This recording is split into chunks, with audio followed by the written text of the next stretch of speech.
오늘의 말씀은 사도행전 9장 1절에서 20절입니다. 사울은 여전히 주님의 제자들을 위협하면서 살기를 띠고 있었다. 그는 대제사장에게 가서 다마스쿠스에 있는 여러 회당으로 보내는 편지를 써달라고 하였다. 그는 그 도를 믿는 사람은 남자나 여자나 가리지 않고 닥치는 대로 묶어서 예루살렘으로 끌고 오려는 것이었다. 사울이 길을 가다가 다마스쿠스 가까이에 이르렀을 때에 갑자기 하늘에서 환한 빛이 그를 둘러 비추었다. 그는 땅에 엎어졌다. 그리고 그는 사울아, 사울아, 내가 왜 나를 핍박하느냐? 라는 음성을 들었다. 그래서 그가 주님 누구십니까? 하고 물으니 나는 내가 핍박하는 예수다. 일어나서 성 안으로 들어가거라. 내가 해야 할 일을 일러줄 사람이 있을 것이다 하는 음성이 들려왔다. 그와 동행하는 사람들은 소리는 들었으나 아무도 보이지는 않으므로 말을 못하고 멍하게 서 있었다. 사울은 땅에서 일어나서 눈을 떴으나 아무것도 볼 수가 없었다. 그래서 사람들이 그의 손을 끌고 다마스쿠스로 데리고 갔다. 그는 사흘 동안 앞을 보지 못하는 상태에서 먹지도 않고 마시지도 않았다. 그런데 다마스쿠스에는 아나니아라는 제자가 있었다. 주님께서 환상 가운데서 아나니아야? 하고 부르시니 아나니아가 주님, 여기 있습니다. 하고 대답하였다. 주님께서 아나니아에게 말씀하셨다. 일어나서 곧은 길이라 부르는 거리로 가서 유다의 집에서 사울이라는 다소 사람을 찾아라. 그는 지금 기도하고 있다. 그는 환상 속에 아나니아라는 사람이 들어와서 자기에게 손을 얹어 시력을 회복시켜주는 것을 보았다. 아나니아가 대답하였다. 주님, 그가 예루살렘에서 주님의 성도들에게 얼마나 해를 끼쳤는지를 나는 많은 사람에게서 들었습니다. 그리고 그는 주님의 이름을 부르는 사람들을 잡아갈 권한을 대제사장들에게서 받아가지고 여기에 와 있습니다. 주님께서 그에게 말씀하셨다. 가거라. 그는 내 이름을 이방 사람들과 임금들과 이스라엘 자손들 앞에 가지고 갈 내가 택한 내 그릇이다. 그가 내 이름을 위하여 얼마나 많은 고난을 받아야 할지를 내가 그에게 보여주려고 한다. 그래서 아나니아가 떠나서 그 집에 들어가 사울에게 손을 얹고 형제 사울이여, 그대가 오는 도중에 그대에게 나타나신 주 예수께서 나를 보내셨소. 그것은 그대가 시력을 회복하고 성령으로 충만하게 되도록 하시려는 것이오 하고 말하였다. 곧 사울의 눈에서 비늘 같은 것이 떨어져 나가고 그는 시력을 회복하였다. 그리고 그는 일어나서 세례를 받고 음식을 먹고 힘을 얻었다. 사울은 며칠 동안 다마스쿠스에 있는 제자들과 함께 지냈다. 그런 다음에 그는 곧 여러 회당에서 예수가 하나님의 아들이심을 선포하였다.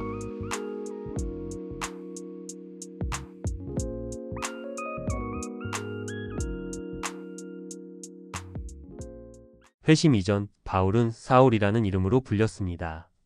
그는 교회의 첫 순교자 스데반의 순교 현장에 있기도 했습니다.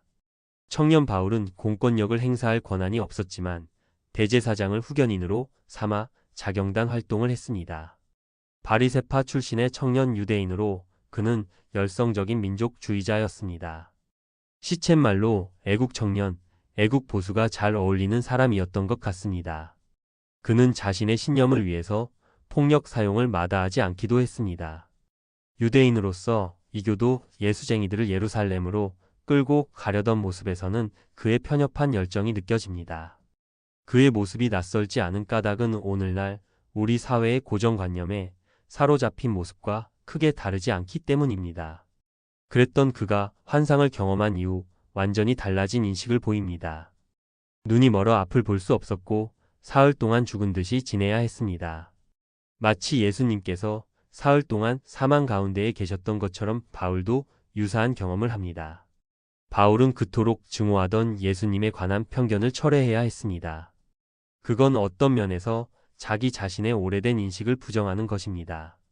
자신의 철학과 사상, 가치관을 폐기하는 건 무척이나 힘든 전환입니다. 바울이 앞을 보지 못한 채 식음을 전폐할 수밖에 없었던 건 그토록 자기 부인과 인식의 변화가 힘들다는 것을 보여주는 장면입니다. 12세기 예루살렘을 배경으로 종교 전쟁의 폭력을 보여주는 리들리 스콧 감독의 킹덤 오브 헤븐이라는 영화가 있습니다. 아들을 잃고 스스로 목숨을 끊은 아내를 모욕한 신부를 살인한 발리아는 예루살렘으로 향하게 됩니다. 발리아는 자신과 아내의 죄가 씻겨지길 바라며 참회하는 마음으로 예루살렘으로 향합니다. 하지만 그가 도착한 예루살렘의 이상은 허상에 가까웠습니다. 예루살렘은 기독교도나 이슬람교도 할 것 없이 광신도들의 광기가 하나님의 뜻으로 포장되는 곳이었습니다. 너나 할 것 없이 광신도들은 신앙의 이름으로 만행을 자행하며 살인자가 되어 있었습니다. 광신도들이 일으킨 전쟁을 막기 위해 십자군을 이끄는 보두행 사세어와 이슬람 지도자 살라딘이 서로에게 그대에게 평화가 있기를 이라며 모슬렘식 인사를 나누는 장면은 무척이나 인상 깊습니다.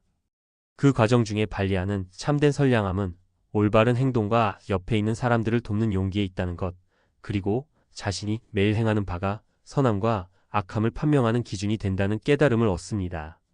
사흘 동안 바울은 어떤 생각을 했을까요? 광신도였던 바울은 새롭게 세상을 인지하게 됩니다. 그는 눈에서 비늘 같은 것이 떨어져 나가 시력을 회복합니다. 그건 그가 지금껏 인지할 수 없던 세상을 발견했다는 걸 보여줍니다. 편견과 오해에서 벗어나 새로운 시각을 갖게 됩니다. 예루살렘에서 발리안이 진정한 신앙을 깨달았던 것처럼 바울도 다마스쿠스에서 편견에서 벗어나 신앙을 각성하게 됩니다. 그건 바울의 인생에 있어서 단절된 경험이 아니라 유대인으로서 연결된 인식의 확장이었습니다.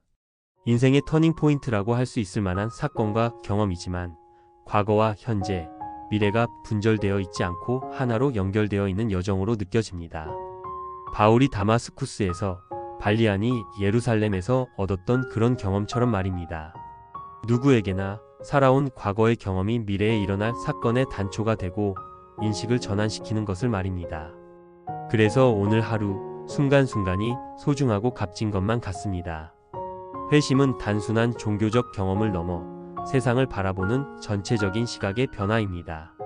바울과 발리안의 예에서 보듯 진정한 회심은 기존의 세계에서 벗어나 더 넓고 포용적인 인식으로 나아가는 세계관의 전환입니다.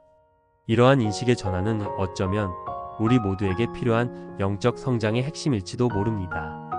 우리도 삶의 순간순간에 비늘이 벗겨지는 경험을 통해 더 깊은 이해와 진실에 도달할 수 있을 것입니다.